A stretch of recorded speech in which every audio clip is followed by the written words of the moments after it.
நம்ம ஊர்ல இருக்கிற கடைகளுடைய பேர் பலகையானது ஆங்கிலத்திலயும் தமிழ்லயும் இருக்கணும் அப்படின்றது கட்டாயம். ஆனா நிறைய கடை உரிமையாளர்கள் அவங்களுடைய கடையுடைய பேரை ஆங்கிலத்திலயும் தமிழ்லயும் எழுதியிருக்காங்களா அப்படின்னு கேட்டா இல்ல. நிறைய பேரு அவங்களுடைய கடையுடைய பேரை ஆங்கிலத்துல மட்டுமே எழுதியிருக்காங்க.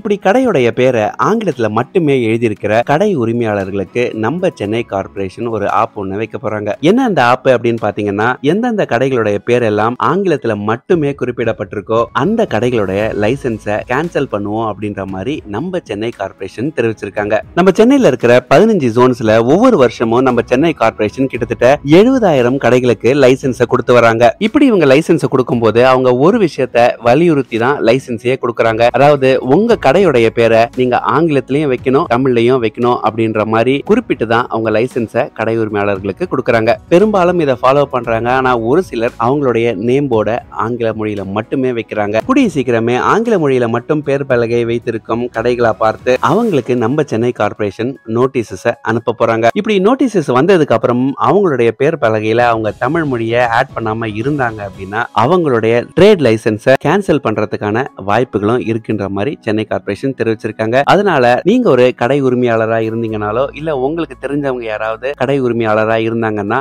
இந்த தகவலை அவங்க கிட்ட ஷேர் பண்ணுங்க. நிச்சயமா உங்களுக்கு யூஸ்ஃபுல்லா இருக்கும். இதே மாதிரி சென்னையில இருந்து தகவல்களுக்கு மறக்காம நம்ம சேனலை சப்ஸ்கிரைப் பண்ணி வச்சுக்கோங்க. நன்றி, வணக்கம்.